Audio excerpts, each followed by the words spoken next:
Hi everyone! Welcome back again to my channel. So mga kasukay, mga kalingap, isang mapagpalang araw na muli. Kumusta po kayo? So for today's vlog, ito bigyan natin ng reaction video. Siyempre, itong naging reaction ni Kalingap Edu kagabi. Doon nangyaring launch ng The Velvet Box, no, mga kalingap. Siyempre, hindi tayo magpapahuli dyan.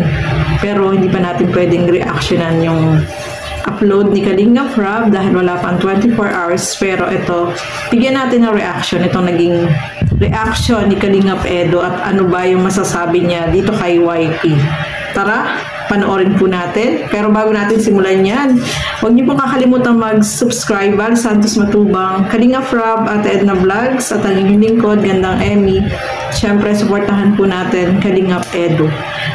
At yung mga kasama ko po sa Karapa, Teacher N, Kuya Nolly Vlog, Angie De Vera Vlog, Darlene Vlog. Supportahan po natin at lahat ng mga Kalingap partners and Kalingap reactors. So ayan, panoorin po natin ano kaya yung masasabi ni Kalingap Edu about dito. Tara, panoorin po natin ang video na ito.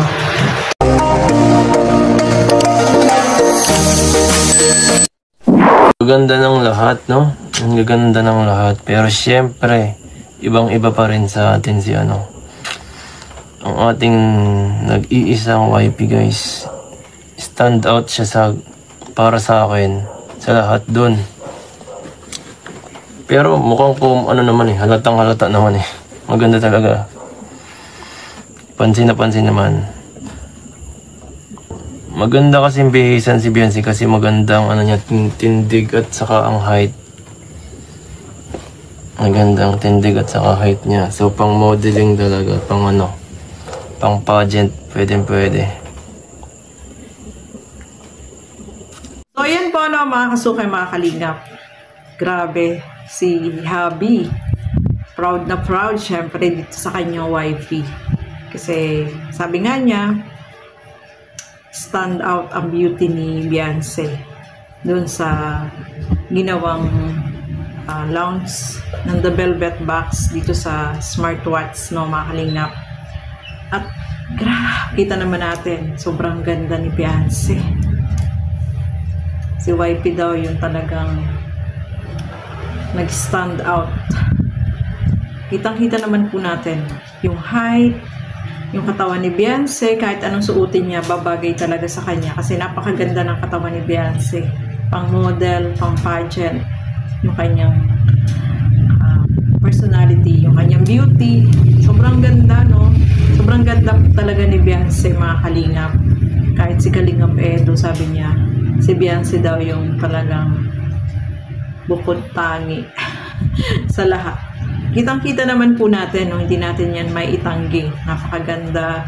Yung sa tangkad pa lang ni Beyonce, litaw na litaw talaga yung kanyang beauty, yung kanyang pananamit, bagay na bagay sa kanya yung suot niyang damit, yung pagngiti niya.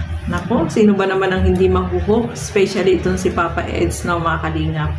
Kaya sabi niya, talagang si Beyonce yung nag-stand out nung gabi na yun, mga kalingap. At alam naman natin yan, at kitang-kita naman po natin yan, no? Sobrang ganda. Kahit, ano mo siya, pwede siyang pang beauty queen, pwede siyang pang model, ayan. At, syempre, congratulations kay Beyonce kasi ambassadora din siya ng The Velvet Box at saka yung sa elegansya, no? Doon sa mga damit, sa mga gown.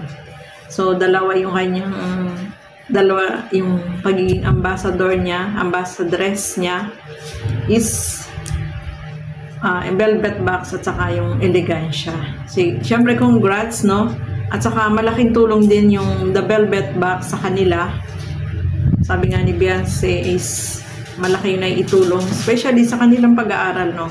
Kasi yung sa mga live selling, malaking tulong po yun yung nagagawa ng Velvet Box sa kanila, sa mga Kalingap Angels natin, no, mga kalingap.